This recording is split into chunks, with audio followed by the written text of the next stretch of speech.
Olá pessoal, bom dia a todos. Como é que vocês estão? Hoje é dia 8, né? 8 de fevereiro de 2024. Agora é 7 horas e 10 minutos da matina.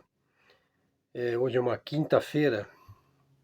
Temperatura hoje em São Paulo, Zona Sul, está em torno de 21 graus Celsius. É um dia mais para sol do que para nublado, né? Aqui nosso canal Luz no Fim do Túnel. Eu sou o Helder de Araújo. Nosso canal é de livre expressão, livre pensamento, mídia alternativa, mídia independente. Canal pequeno, novo, vídeos diários aí de 10 a 15 minutos sobre assuntos gerais, né? Geralmente ligados à geopolítica ou à política internacional, ou fatos, ou cultura geral.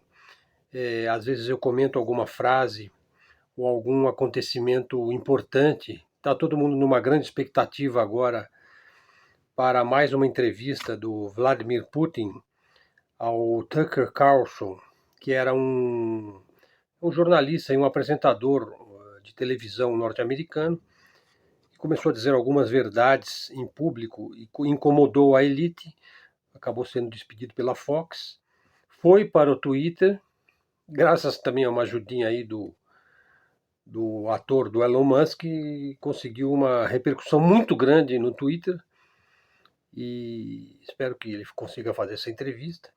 A última que eu conheço é a do Oliver Stone, que é de alguns anos atrás, é uma entrevista assim, de umas 4 horas de duração, em vários episódios, absolutamente fantástica, sabe, você poder ter contato com um político, não nego, sou admirador do Vladimir Putin, acho que ele é o maior político vivo. Além de inteligente, ele é uma pessoa focada e com capacidade de liderança, que é um tipo de político raro hoje em dia, né? E focado nos interesses, naturalmente, do país dele. Eu acho que é o mais importante de tudo, né?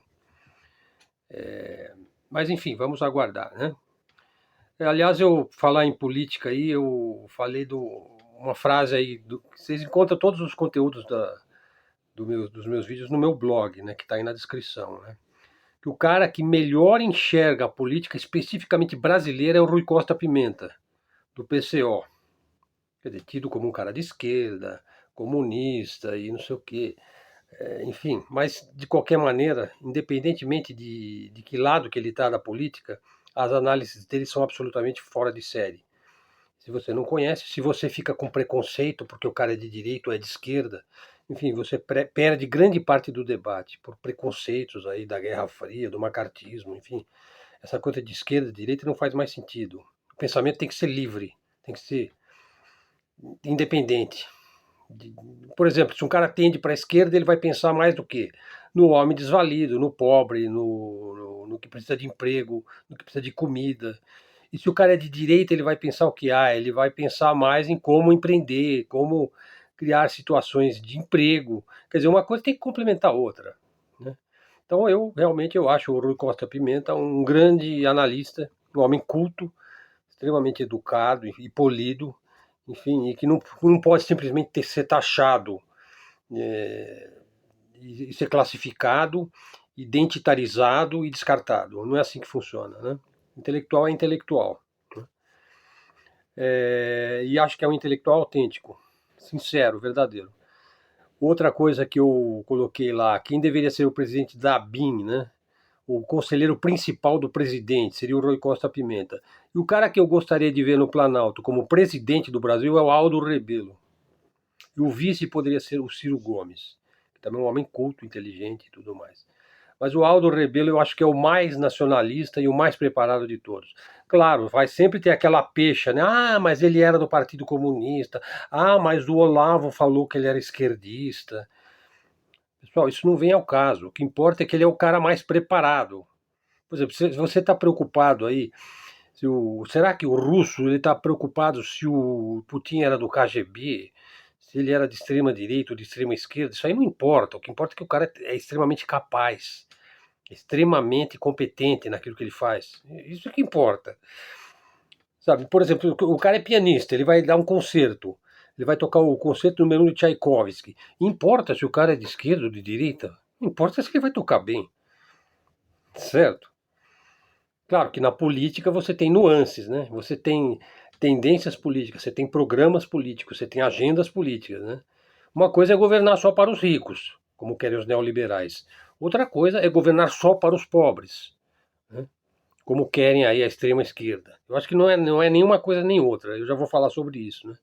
E o cara que eu gostaria que fosse o ministro da Defesa é o Robson Farinazzo.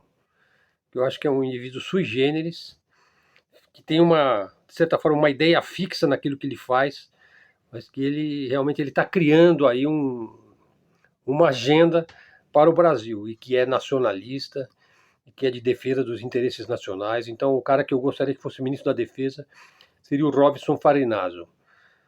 Sabe, eu seria, sei lá, um assessor de imprensa, um relações públicas, ou não, eu não seria absolutamente nada.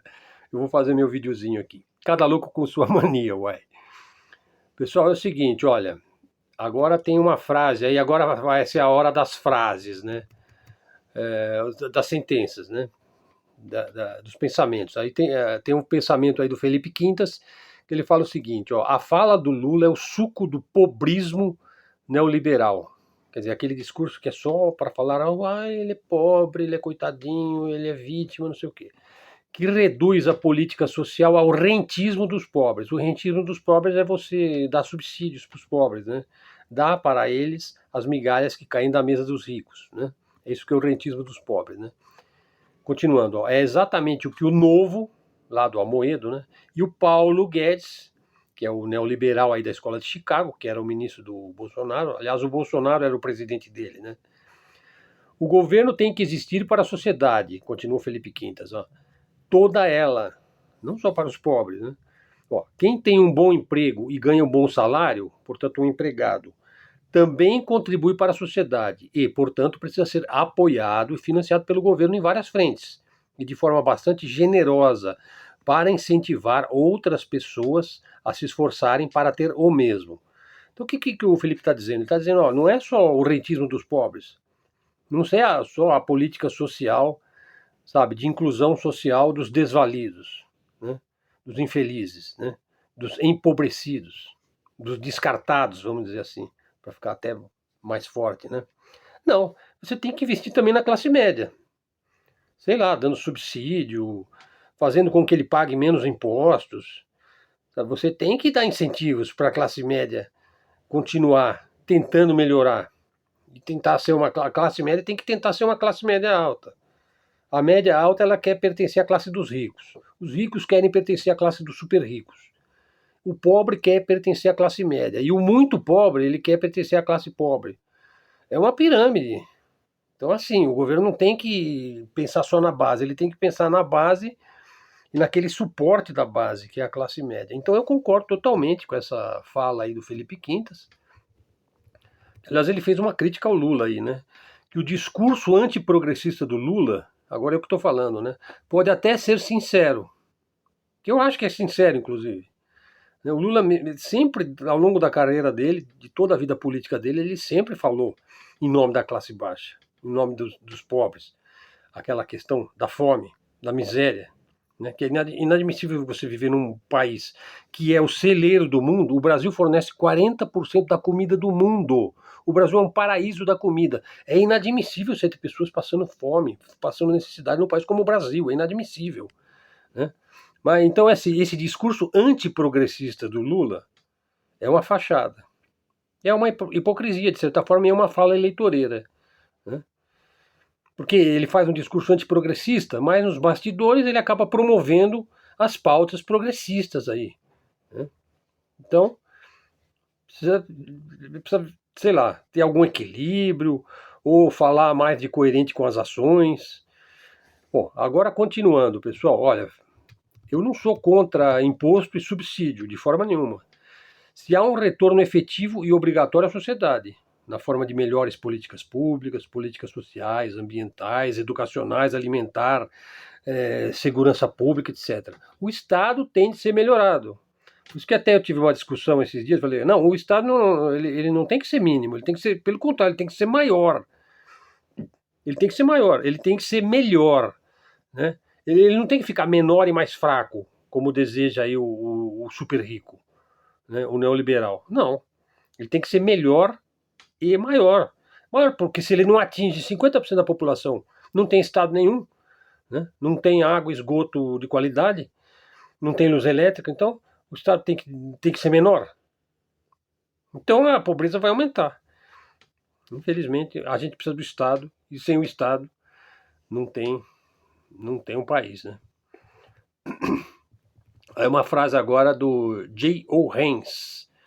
J.O. Haynes, não deu tempo de pesquisar quem que é o J.O. Haynes, mas depois eu vejo. Ele falou assim: os Estados Unidos têm a cara de pau de classificar o Irã, o Iraque e a Síria como o eixo do mal. Eles fazem isso o tempo todo, né? Mas é o contrário, são o eixo da resistência ao imperialismo ocidental, do neoliberalismo, né, do excepcionalismo americano, das guerras infinitas, etc. Os verdadeiros terroristas estão em Washington, em DC, Londres e Tel Aviv. Então eu concordo aí com a frase, acho que é isso mesmo. Por exemplo, agora os caras estão num desespero absoluto por causa da entrevista do Tucker Carlson. Pô, que democracia é essa que tem medo de uma entrevista? Porque senão o Trump vai ser reeleito. E daí, pô, se o Trump for reeleito? Os Estados Unidos está numa draga tão grande, está numa crise tão grande, numa divisão mental, psicológica, moral e emocional tão grande, que é melhor que o Trump volte. Na verdade eu preferi o Biden, né? Porque eu acho que é melhor para o Brasil. Nisso eu concordo com o Robson Farinazzi. Eu acho que o Biden é melhor para o Brasil. Ele vai perturbar menos o Brasil. O Trump não, pessoal. O Trump já vai vir para cima da gente. E aliás, eu já falei em um dos vídeos como é que o Trump me prejudicou pessoalmente, quando ele comprou a rede Hilton de hotel, lá atrás, quando eu era pianista da rede, né? Agora, para terminar, falar aí uma frase aí do Wellington Calazans.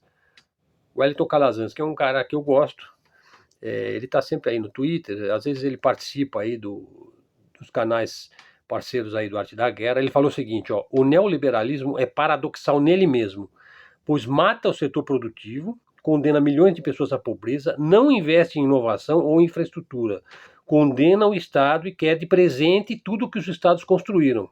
Um Estado para se chamar de seu. Quer dizer, o cara só prega privatização, né? Para ele poder comprar.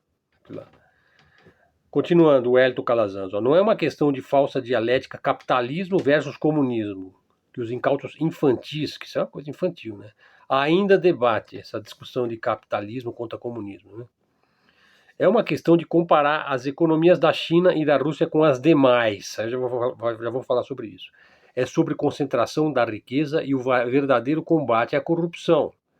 Veja, o que ele falou da China e da Índia? Agora, para terminar o vídeo, um pensamento do terror aí da falsa direita brasileira, que é o Alexander Dugin, né? Por causa daquele debate famoso lá com o Olavo de Carvalho, ele ficou extremamente famoso aqui, mas hoje o Alexander Dugin acho que tem tantos seguidores quanto o Olavo tem no Brasil, né? Ele falou o seguinte, ó: acabei de voltar da China. Palavras do Alexander Dugin. É realmente impressionante. Uma grande civilização que está pronta para um confronto decisivo com o Ocidente. Se não libertarmos a Ucrânia nos próximos anos, não temos nenhuma chance de nos tornarmos um polo. Ele está falando da Rússia agora. Se a gente não libertar a Ucrânia das garras, né, da OTAN, de Washington, tudo mais, né? Continuando, a China é algo grandioso. Precisamos de um partido como o deles. Precisamos de uma ditadura como a deles. Olha só. Uma vontade férrea como a deles. Uma cultura sólida e milenar como a deles. Eles são excelentes. Pessoal, eu não fui para a China, eu só assisti alguns vídeos. Eu realmente eu fico assim, pasmo de ver aquelas cidades que para mim parece que eu estou em outro planeta. Na China, o cara que vende abacaxi na feira, ele tem um iPhone, ou ele tem o celular que ele quiser, de último tipo, né? Assim, é um outro nível de tecnologia ali, né? Mas enfim, eu não vou ficar jogando confete aqui na China, eu só estou colocando aí para a nossa análise, para a nossa reflexão, se esse modelo é realmente desejável, onde você abre mão de certas liberdades para você ter segurança e dinheiro no bolso. Será que não vale a pena? Eu continuo achando que o Brasil é o celeiro do mundo ele tem 40% aí da alimentação do mundo, ele tem que diversificar, né?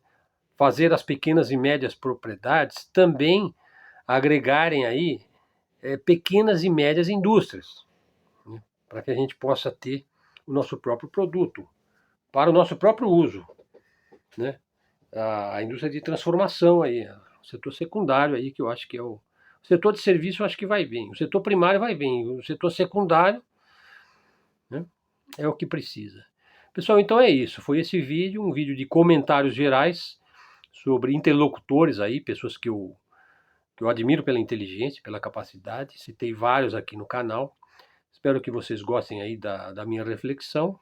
Como eu disse, uma reflexão livre, independente, alternativa, né? Canal independente, canal de mídia, mídia livre, né? Que não se pauta pela grande mídia, pela mídia mainstream, pela CNN, pela Rede Globo, pela cultura americana, nada disso, né? O nosso canal é mídia de verdade, eu diria, né? Então é isso, pessoal. Se gostaram, dê um like e faça um comentário, traga um seguidor para o canal. Se quiser me pagar um café, tá aí o meu Pix na descrição. Obrigado a todos, até a próxima, fiquem com Deus.